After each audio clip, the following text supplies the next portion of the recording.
personally as a patient of his. He healed me. And when he would touch the spot, you could just tell he had a very healing soul.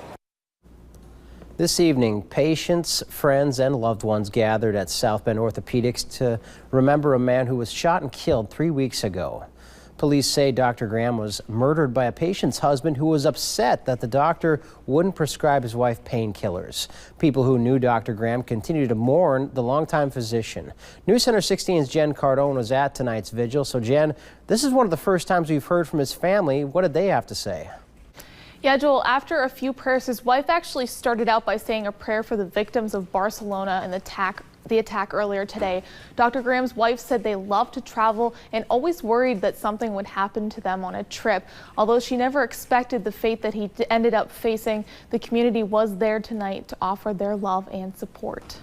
We gather today to remember Todd Graham, who died in this parking lot. Dozens gathered Thursday night to remember Dr. Todd Graham, who was senselessly murdered on July 26th. We come here together to hold each other up and to grieve together and also to give thanks. A whole group of us just kind of decided it would be nice to have the shirts made in remembrance of Dr. Graham. SBO Strong, colleagues with blue and black shirts, his favorite colors. I'm glad that we have this great team of ours who's all come together, and everybody's kind of held together and been strong and very supportive. A good-smelling sharp dresser with flashy sunglasses. We'd go to cafe in a bar, and all of a sudden he'd walk in and everybody's head would turn because he'd want to see what kind of clothes he was wearing that night, what kind of outfit he had on.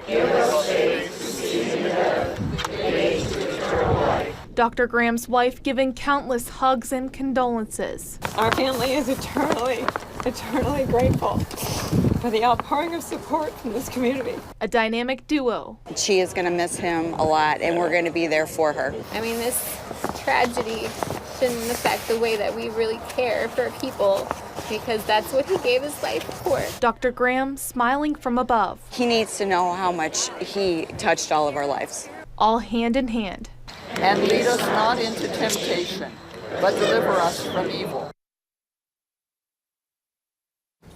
Everyone agreed tonight that Dr. Graham always made everyone feel like they were number one in his life, whether they were his patients or his own children. And understandably, with the matching shirt, such a close-knit community over at the Orthopedic Center. Jen, what about Dr. Graham's wife? She did talk tonight. Did she have anything to say about what police and other advocates are calling an opioid epidemic? Yes, she says eventually they want to join in on that conversation about the opioid epidemic, but right now the family needs time to grieve. That's certainly still pretty fresh in their minds. Thank you so much, Jen.